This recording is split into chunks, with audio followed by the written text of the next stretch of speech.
Akkam jirtu barattoota, egaa har'a kan waliin ilaallu barnoota hawaasaa kutaa 7 mata duree amaloota jijjiirama lakkoofsa uummataa kan jedhuunidha. Mata duree kana jalatti caasaa uummataa jechuun maal jechuu akka ta'e waliin ilaalla. Caasaan uummataa maali? Caasaa uummataa jechuun ulaagaalee adda addaatiin uummanni garee umurii garaagaraatti yoo qoodamu jechuudha. Kana jechuun garee umuriin daa'imman, namoota gurguddoo, ga'eessota, dargaggoota jedhamee yeroo qoodamu warri kun caasaa uummataa jedhamu jechuudha. Uummata biyya tokkoo caasaa umuriitiin adda baasanii baay'ina daa'imman barnootaaf gahanii, baay'ina ga'eessotaa akkasumas maanguddootaa beekuun haala egeree biyya tokkoo tilmaamuuf nama dandeessisa jechuudha.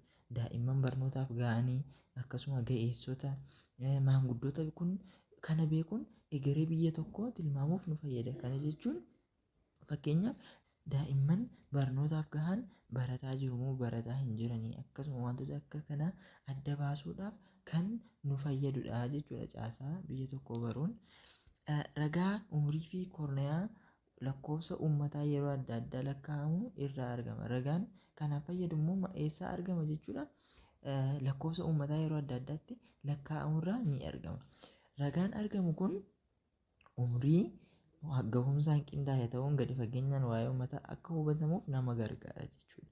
Baay'inni uummata biyya tokkoo gahumsa oomishuu irratti hundaa'uun garee umurii sadiitti qoodama. Isaanis caasaa umurii ijoollee waggaa 15 gadii, ga'eessota waggaa 15 hanga 64 fi maanguddoota waggaa 65 fi isaa oli jechuudha. Baay'ina uummata biyya tokko irratti hundoofnee gahumsa oomishuu irratti hundoofnee bakka sadiitti qoodnaa jechuudha. Isaan kunis daa'imman, maanguddoota, ga'eessota jennee kan ilaalludha jechuudha. Reeshoo hirkattummaa. Reeshoon hirkattummaa hariiroo namoota oomishanii of gargaaruu danda'anii fi oomisha oomishanii of gargaaruu hin dandeenye gidduu jirudha. Kan of hin dandeenye kun hirkattoota jedhamu jechuudha. Kanas reeshoodhaan ibsuu ni dandeenya.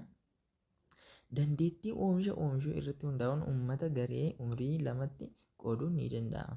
Inni jalqabaa garee umurii oomishaa yoo ta'u, inni lammaffaan immoo garee umurii hirkattootaati. Gareen umurii hirkattummaa irra deebi'uun bakka lamatti hiruun ni danda'ama. Isaanis ijoollee fi maanguddoota. Jalqaba dandeettii isaanii irratti, dandeettii oomishuu irratti hundoofne bakka meeqatti qoodne jechuudha? Bakka lamatti qoodne. Innis kan umurii oomishaadha. Inni lammaffaan immoo umurii hirkataati. Kana irra deebi'uudhaan ammas umurii hirkataa kana bakka lamatti qooduun ni danda'ama. Umurii hirkataa kanas bakka lamatti yoo qoodnu ijoollee fi maanguddootadha. Kana jechuun ijoolleen xixiqqoo ofii isaanii hojjetanii ofiin buluu waan hin dandeenyeef isaan hirkattootadha. Akkasuma maanguddoonnis umuriin isaanii waan deemeeruuf hojjetanii ofiin nyaachuu waan hin dandeenyeef isaanis hirkattoota jedhamu jechuudha. Garee kana keessatti ijoollee fi maanguddoonni hirkattoota yommuu ta'an, ga'eessonni immoo oomishtoota jedhamu. Hariiroo isaan gidduu jiru bifa reeshootiin ibsuun ni danda'ama. Gosoota reeshoo hirkattummaa. Reeshoo hirkattummaa ijoollee.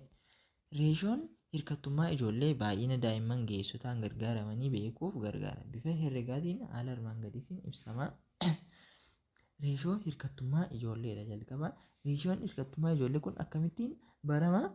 Jalqaba umurii ijoollee waggaa 15 gadii ta'anii baruun nu barbaachisa.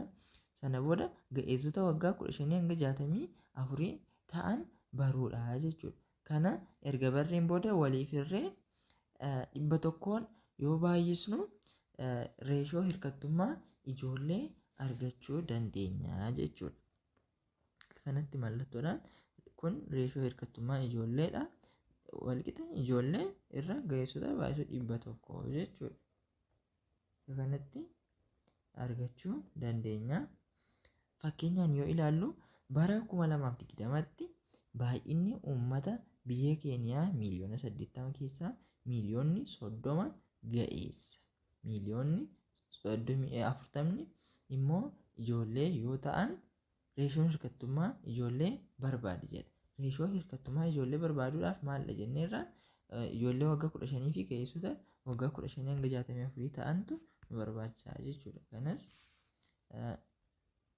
reeshoo hirkattummaa kan maalii barbaadi nuun jedhe reeshoo hirkattummaa ijoolleedha. Reeshoo hirkattummaa ijoollee yoo barbaannu reeshoo hirkattummaa ijoollee walqixa jennee maal jenneerra ijoollee umurii isaanii 15 gad ta'an irra ga'eessota jenneerra jechuudha. Kanas asitti miiliyoona 80dha walumaa galatti baay'inni isaanii. Isaan keessaa immoo miiliyoonni 30 ga'eessadha, miiliyoonni 40 immoo ijoolleedha. Kanaafiyyuu kan ijoolleen nu barbaachisa. Kanaafiyyuu miiliyoona 40 ijoolleedha. Kanaafiyyuu miiliyoona 40 jenna asitti miiliyoona 40 barreessina.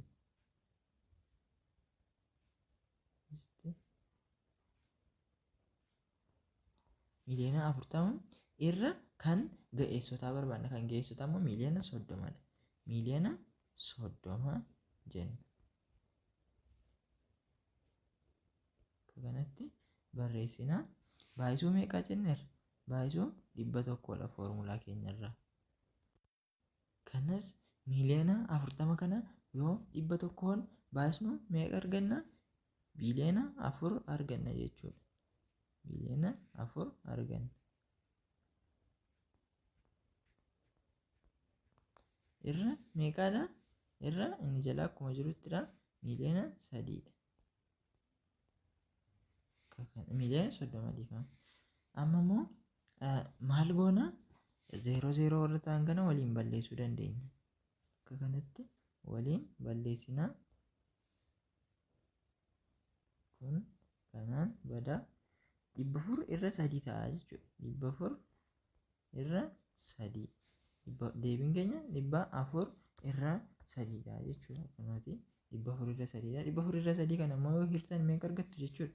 133 tuqaa 3dha. Kana jechuun maal jechuudha jechuudha? Ga'eessotni 100n ijoollee 133 gargaaran qabu jechuudha. Kan itti aanu reeshoo hirkattummaa maanguddoodha. Reeshoon hirkattummaa maanguddoo baay'ina maanguddoota ga'eessotaan gargaaraman beekuuf gargaara. Bifa herregaatiin haala armaan gadiitiin shallagama. Innis bifa herregaa kanaan yoo ilaallu reeshoon hirkattummaa maanguddoo walqixadha. Umurii maanguddoo 65 fi isaa ol ta'ee fi irra ga'eessota umurii 15 hanga 64 ta'an baay'isuu 100dha. Akka kanatti foormulaadhaan akka kanatti ilaaluu dandeenya.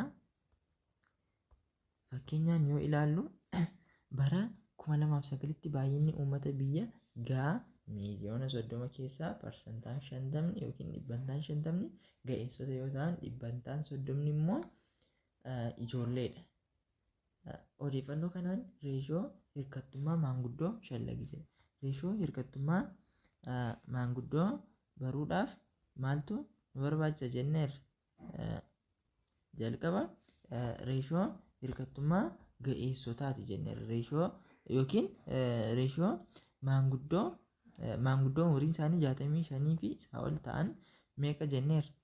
Baay'inni walumaa galatti miiliyoona 30 keessaa parsantaan 50 ga'eessotadha. 30 immoo ijoolleedha. Jalqaba isa dhibbantaadhaan taa'e kana lakkoofsaan godhannaa. Innis miiliyoona 30 keessaa parsantaan 50 ga'eessota jechuun maal jechuudha? Parsantaan 50 ga'eessota jechuun miiliyoonni 30 parsantaan 50 isaa meeqa yookiin walakkaan kanaa jechuudha. Walakkaan kanaa meeqa? Miiliyoona 15. Miiliyoonni 15 maalidha jechuudha? Maanguddootadha. Miiliyoonni 15 maanguddootadha. Parsantaan 30 immoo ijoolleedha. Kana jechuun miiliyoona 30 kana keessaa parsantaa 30 baafachuudhaaf maal goona? 30 miiliyoona 30 baay'isuu maalii goona? 30 irra 100dha. Dhibbantaa 30 jechuun 30 irra 100dha. Kanas yoo baay'isnu meeqa arganna jechuudha? Miiliyoona 9 arganna jechuudha. Kana yoo baay'isne keenya miiliyoona 9 arganna. Miiliyoona 9 yoo argannu amma kan nu barbaachisu reeshoo isaanii baruudhaaf, reeshoo hirkattummaa maanguddootaa baruudhaaf maaltu nu barbaachisa? Baay'ina kan jalqaba maanguddoota umuriin isaanii 65 ol ta'edha kan nu barbaachisu. Asitti immoo kan umuriin isaanii 65 ol ta'e yookiin maanguddoota nuuf hin ibsine. Uummanni waliigalaa immoo meeqa akka ta'e nu ibseera. Innis miiliyoona 30dha. Miiliyoona 30 keessaa 15 maanguddoota yoo ta'an 9 immoo daa'imman yookiin ijoolleedha. Kana keessaa meeqa tafe?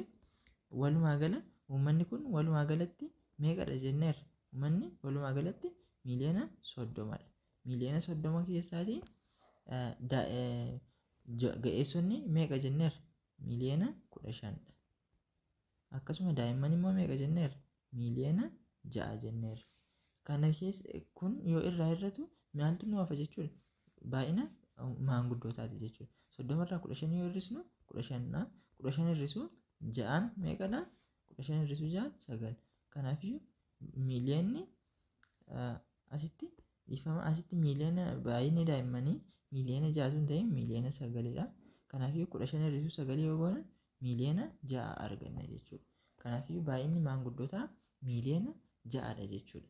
Miiliyoona 6 kana qabannee hojjennaa jechuudha. Reeshoo hirkattummaa maanguddootaa walqixa kan baay'ina kan maalidha?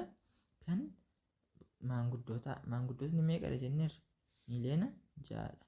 Miiliyoona 6 irra kan kamiidha jenneerra? Kan ga'eessotaa. Ga'eessotni immoo meeqa jenneerra? Miiliyoona 15 jenneerra.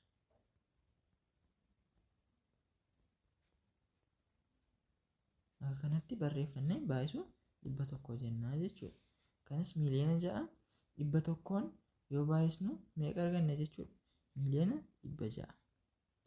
Miiliyoona 600 arganna. Irra miiliyoona 15. Amma 0 kana 0dhaan balleessuu ni dandeenya. Akkasiin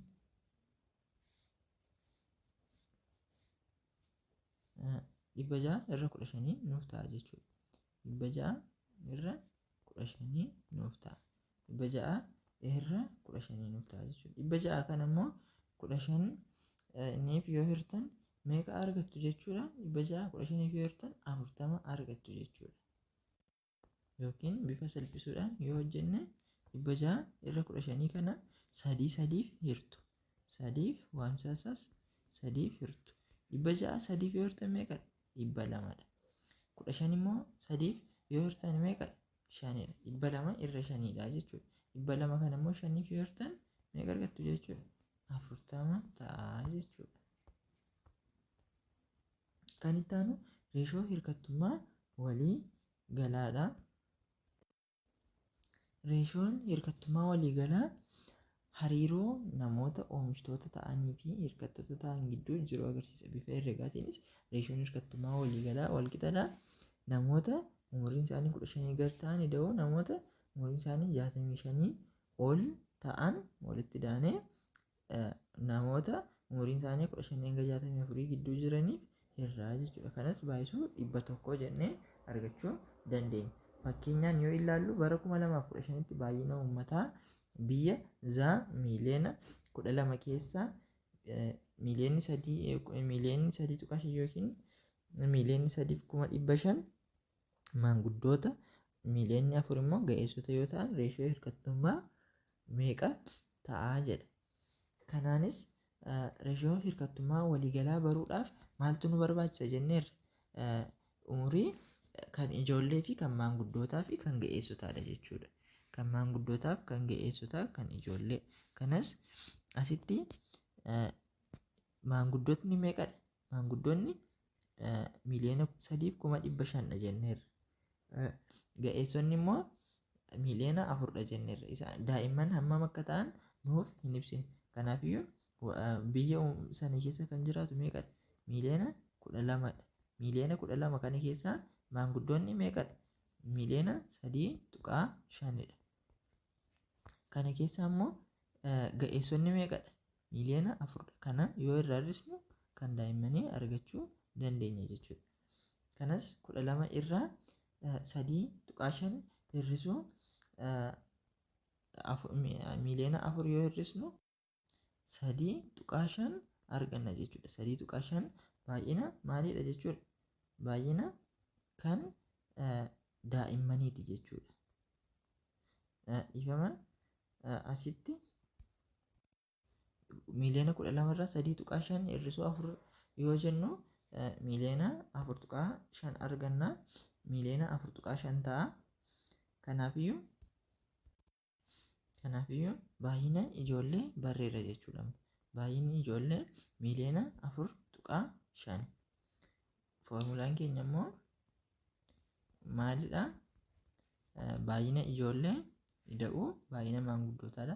Baay'inni ijoollee miliyoona 4.5dha. Baay'inni maanguddootaa immoo meeqa jenneerra? Miliyoona 3.5. Miliyoona 3.5 irra jennee kan baay'ina ga'eessotaadha. Baay'inni ga'eessotaa meeqadha? Miliyoona 4dha. Miliyoona 4dha. Miliyoona 4 baay'isuu 100dha jechuudha foormulaan keenya. Kanas miliyoona 4.5 fi 3.5 yoo walitti idaanu meeqa arganna jechuudha? Miliyoona 8 arganna. Miliyoona 8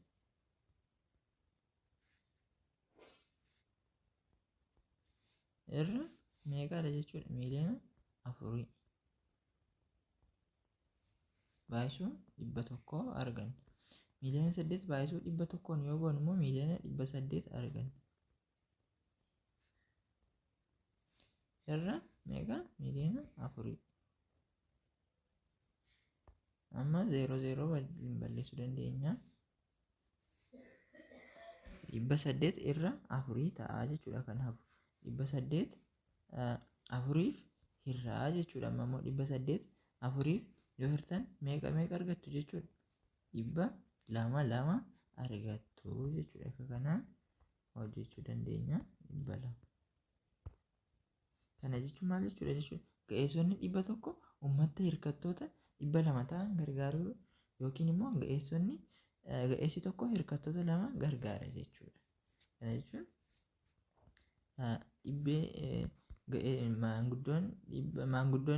maanguddoof ijoolleen 200 ga'eessa 100n gargaaramu jechuun ga'eessi tokko maanguddoo yookiin daa'imman 2 gargaara jechuudha. 0 yoo balleessu.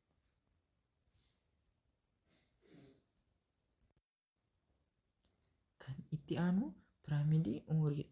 Piraamidiin umurii mala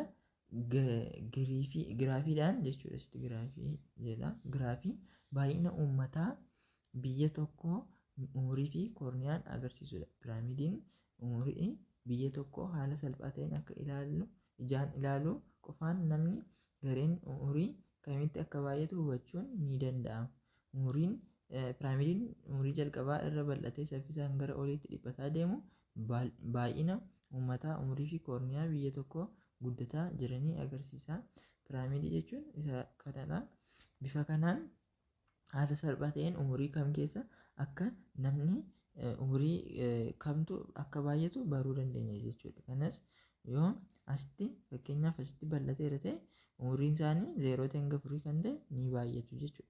Asitti kun 5 hanga 9dha. 5 hanga 9 akka kana 10 hanga 14 akka kana yoo ilaallu amma fakkeenyaaf asitti umuriin isaanii 80 hanga 84 kan ta'e dhiphaadha. Akkasumas 85 ol kan ta'e baay'ee dhiphaadha jechuudha. Umurii kamtu akka baay'atu piraamidii kanaan salphaatti ilaallee baruu dandeenya jechuudha. Piraamidii umurii jedhama. Piraamidii inni jalqabaa jalatti bal'atee gubbaatti saffisaan walitti dhiphachaa deemuun uummanni yookiin hammi dhalatu guddaa ta'uu fi sababa du'aatiin kan dhalate irraa kan hir'atu guddaa ta'uu agarsiisa. Asitti umurii isaanii 0.4 0 hanga 4 5 hanga 9 10 hanga 14 walitti ta'an kun baay'ee babal'aadha. Kunis itti fufaa gaafa deemu hir'ataa dhufaa jechuudha. Kunis maal ibsa jechuudha? Namoonni dhalatan kun yookiin daa'imman dhalatan kun sababa rakkoo adda addaatiin du'aa akka deeman mul'isaa jechuudha. Kan birootiin piraayimidiin umurii lammaffaan namoonni umurii dheeraa jiraatan hedduu ta'uu agarsiisa. Piraayimidii isa kana immoo yoo ilaallu fakkeenyaaf daa'imman dhalatan baay'ee xiqqaadha. Akkasuma umuriin isaanii giddu galeessa kan ta'e immoo baay'ee guddaadha jechuudha. Asitti kan umuriin isaanii baay'ee fagoo 80 ol ta'es baay'ee akka baay'atan nutti mul'isuu danda'a jechuudha. Reeshoo korniyaadha kan itti aanu. Reeshoon korniyaa jechuun hariiroo lakkoofsa uummata dhiiraa fi dubartoota gidduu jiru kan ibsudha. Reeshoon korniyaa haala herregaatiin yoo ibsamu, reeshoo korniyaa walqixa baay'ina dhiiraa irra baay'ina dubartootaa baay'isuu 100 jennee argachuu dandeenya. Fakkeenyaaf yoo ilaallu baay'inni uummata magaalaa Adaamaa 800 yoo ta'ee fi kana keessaa 450 dubartoota yoo ta'an, reeshoo korniyaa uummata magaalaa Adaamaa shallagi jedha. Kanas yoo shallagnu baay'ina dhiirotaa nutti hin himne, baay'ina dubartootaa qofaa nutti hima. Asitti baay'inni uummataa isaanii 800dha jechuudha. 800 keessaa 450 dubartoota yoo ta'u, walirraa hir'isnee argachuu dandeenya jechuudha. Kan dhiiraa 800 hir'isuu meeqadha? 450. Kanas yoo walirraa hir'isnu meeqa arganna jechuudha? 350. Kanas baay'inni dhiirotaa meeqa jechuudha? 350. 350 irra baay'inni dubartootaa meeqa? 450. Baay'isuu meeqadha? Foormulaa keenya irratti baay'isuu 100dha. Kanas yoo shallagnu 350 100 yoo baay'isnu meeqa arganna? Miliyoona 35 arganna jechuudha. Miliyoona 35 irra meeqadha? Irra 450. 450. Kanas 00dhaan balleessuu dandeenya. 3,500 irra 45 ta'a jechuudha. Kanaaf 3,500 irra 45 ta'a jechuudha. Reeshoon isaanii 300 irra 45dha jechuudha. Kanas yoo herregnu 77.78 argachuu dandeenya jechuudha. Kana jechuun dubartoonni 100 yoo ta'an, dhiirri immoo 78 ta'uu jechuudha. Tuqaa kana tilmaamaan yoo ilaallu meeqatti dhiyaata? 78. Kanaafiyyuu akka 78tti fudhachuu dandeenya jechuudha. Dubartoonni 100 yoo ta'an, dhiirri immoo 78dha jechuudha. Reeshoon dubartii fi dhiiraa kana ta'a jechuudha. Kan itti aanu faca'insa uummataadha. Kan kutaa itti aanu irratti kan waliin ilaallu ta'a. Yoo viidiyoon kun isinitti toleera ta'e hiriyoota keessaniif qooduun akkasuma laayik gochuun, chaanaalii kana immoo viidiyoon kun akka daddafee isiniif gadhiifamuuf sabiskiraayib gochuun nu eegaa.